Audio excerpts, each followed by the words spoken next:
Congratulations on Agent Game. It's exciting. It's jam-packed action, and it's a spy thriller. Yeah, it is. Yep. We've got the action, we've got the mystery, we've got all the goods, and we've got some super dope people in it too. Yeah, Everybody that was involved. So, Mel Gibson. You've got Jason Isaacs. You've got Dermot Mulroney.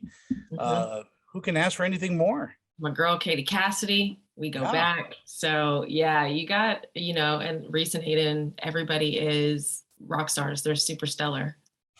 yeah. Katie's an amazing act. She comes from obviously a musical family, and all with her father being David Cassidy, but she's amazing. I've seen her do a couple of really great things, and you're no slouch. Let's talk about Annie.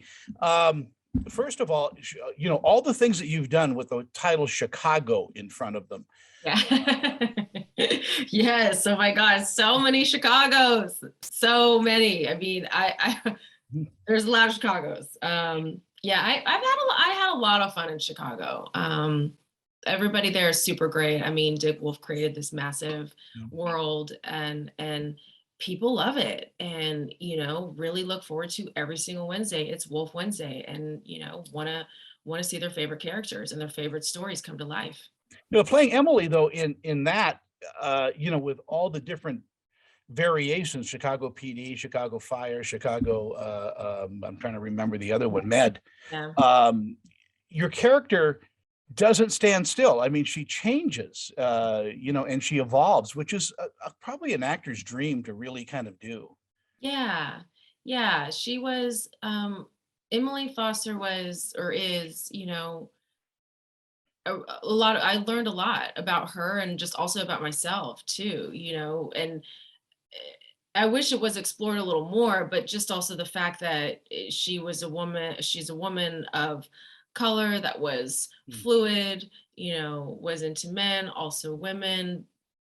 I think that that's super important to tell stories like that too. We don't have that representation as much on TV or maybe even film too. So that was really great. And just exploring her past of wanting to when she went to med school and then dropping out of med school to become an EMT and the passion and all of that drive behind that. I mean, I think what I learned too is EMTs are so educated and so smart and can save your life just like that doctor, not to take away from one or the other by any means, but the education and the skill set that is required to save somebody's life. We see EMTs and paramedics, and they're in that ambulance, and you kind of just think that it's just this idea that they put people on a gurney and they ship them to the doctor or the nurse, but they are the frontline worker that is really saving that person's life or tending to whatever need. And they're so skilled. And I really think maybe underrepresented. And so Chicago Fire did a really good job of representing those men and women. Yeah, and you did a great job in conveying that as well. Oh, I thank mean, you. that goes to this, wonderful.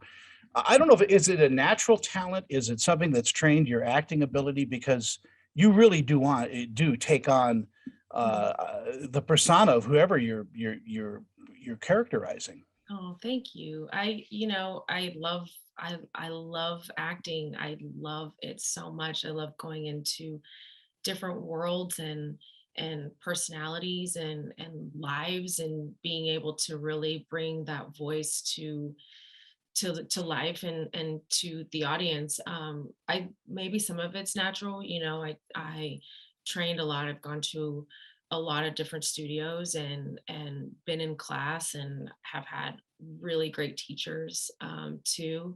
But I take it, and I also take it very serious when I am able to play a role. I mean, I go in from, if the gym is required or whatever training is required, all the way down to, I mean, I call it the lab. I go in the lab and I shut everything off and I'm just script working as much as I can. And even up until I'm like, it's not enough, because I want this, there's this idea that it's got to be perfect, even though mistakes are great too. And we all know that, in this field, some mistakes are some of the best things that you can capture on camera, but I still want this level of perfection, and it's never enough, like the work, doing the work to really bring that character to life. How did you approach the character that you're playing in Agent Game, Visser? I I so I know some CIA agent, and also, people with military backgrounds, so I picked their brain like crazy. Mm, I was saying earlier, I Hans Zimmer is just, whatever he does with the score always puts me into character. So I listen to a lot of that, and I go into my lab and I find what's not necessarily articulated or on the page. mm. And, so in between the black and the white, white being the paper and the black being the words, I try to find all of the gray and all of the color that's in there that's not necessarily articulated at the time. So just a lot of prep work too. And then of course the physical stuff of training and, getting a gun under my hands and making all of that look and feel believable too, because it's super Yeah. second nature too. That's the world. I guess there's a push on gun safety now, obviously, and there should be. There, are there always experts hanging around, and are they making sure that you're safe on set? Yeah, yeah. We had a stunt coordinator that was out of this world. I've worked with gun safety and stunt coordinators, done a lot of physical roles like that, and they're always around. Lee was exceptional. Mm. Um and there's a protocol, and every time in between takes, I mean, they take your fake gun away, and we actually worked with they're called air guns, so there's no bullets at all, and it's just a massive like shot of air really, but it still gives you that like recoil and the realistic feel of an actual gun, because it is the parts of it, but at least there wasn't that bullet exchange in there too, because it's really important to know what you're doing and to have those people there that can facilitate a very safe set for everybody. And we had that. We very much did. And I cannot say enough about Lee. This film, this is just, one of those. I think it's a throwback to some of the 1970 movies that were out there. I mean, there's a bit of fun in this as well. I mean, and Mel does a great job. I'm glad to see him. He's still pretty damn good at what he does. Was there a lot of time with him? For me, no. And that's not really a spoiler alert, but no.